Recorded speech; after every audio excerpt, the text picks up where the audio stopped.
It's 334 BC, and Alexander the Great has just crossed into Asia Minor, bringing a battle-hardened army to Persian territory. Fresh off his victories in Greece, the young king now faces his first true test against the might of the Persian Empire. With each step toward the Granicus River, Alexander knows that success here would mark the beginning of an incredible campaign. But failure could spell the end of his ambitions before they even start.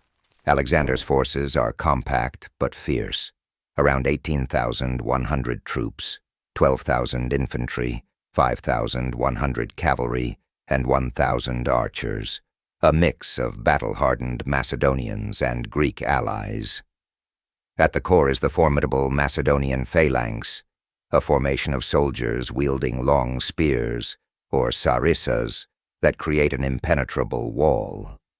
Supporting the phalanx are the hypaspists, elite foot soldiers ready to plug any gaps in the line, and the peltasts, lightly armored skirmishers who bring flexibility to the battlefield. On either side of this line, Alexander's prized cavalry, his companion cavalry, is ready for swift maneuvers. Commanded by generals like Philotas and positioned on the right flank, they wait for Alexander's signal to deliver a crushing blow. The Persian defenders, meanwhile, are ready. The satraps of Asia Minor have assembled about 10,000 cavalry, drawing strength from their reputation for speed and power on horseback, alongside 5,000 Greek mercenaries stationed behind them. There are other sources that claim enormous numbers, but this is most likely false because it would be logistically impossible for such army.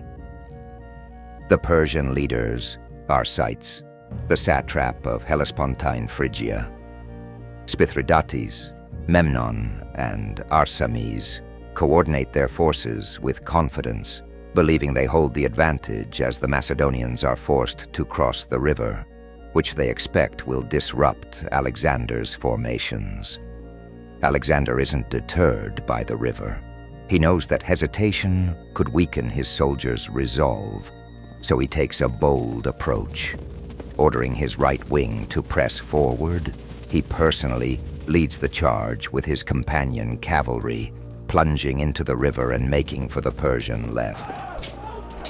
Water churns as soldiers and horses struggle through the currents, and the battle quickly devolves into brutal, close combat. The Persian cavalry meets Alexander's advance head-on, and what follows is a deadly clash. Persian horses rear up as they're driven against the steep, muddy banks, and the Macedonians use their long spears to prod and break through the front ranks. Meanwhile, the Macedonian infantry begins its own crossing. Shielded by the right-wing assault, the phalanx soldiers wade forward with their sarissas locked tight, prepared to push straight into the Persian center. Once on the other side, Alexander's right wing doesn't let up. His companion cavalry strikes with precision, attempting to break through the Persian left flank. Persian soldiers shout commands in an attempt to hold their line, but Alexander's constant movement keeps them guessing. At this point, it's a deadly push and pull, with both sides taking casualties. The Macedonians are vulnerable, exposed in the river, yet Alexander's relentless attacks keep the Persians from exploiting their position fully. Back in the river, the Macedonian phalanx, although slowed, keeps its formation tight. Soldiers work in sync, bracing their sarissas forward as they emerge from the water. As the phalanx reaches the banks, the Persians are met with a wall of spears, pushing steadily into their lines. The sight of these disciplined formations advancing despite the water starts to unsettle some Persian soldiers who hadn't expected the Macedonians to make it this far. On the left, Parmenion, one of Alexander's most trusted generals, keeps his own forces locked with the Persian right wing, preventing them from reinforcing the center. This maneuver is crucial, as it holds back a significant portion of the Persian cavalry, allowing Alexander to concentrate on breaking through the left flank and center. The turning point comes when Alexander spots an opening in the Persian ranks. Riding with a small detachment of his companion cavalry, he charges directly at the Persian commanders. His attack throws the Persian left wing into chaos. Persian leaders like Spithridates and Rosaces fall one after another, and the loss of leadership shatters the morale of their soldiers. Alexander's direct assault signals a shift in momentum. The Macedonian infantry, now fully across the river, advances in a wave, pressing into the disorganized Persian center. The Persians, once confident, are now struggling to regroup. Their cavalry attempts to countercharge but is bogged down by the Macedonian phalanx and infantry support. Soldiers on both sides fall in close combat, but the Macedonian line is unbreakable, methodically pushing the Persian cavalry back.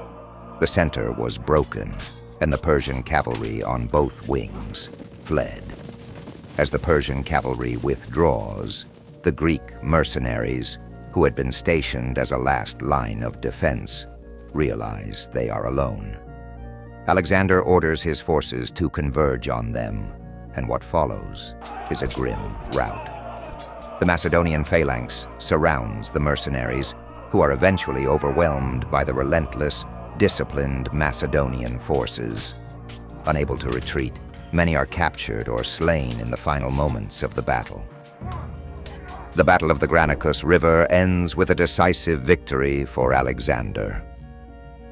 His unyielding strategy and willingness to lead from the front have shattered the first line of Persian defense in Asia Minor. By defeating the Persians here, he's paved the way for his forces to advance deeper into Persian territory, demonstrating to both his own men and the enemy that he is not just a warrior king, but a master tactician.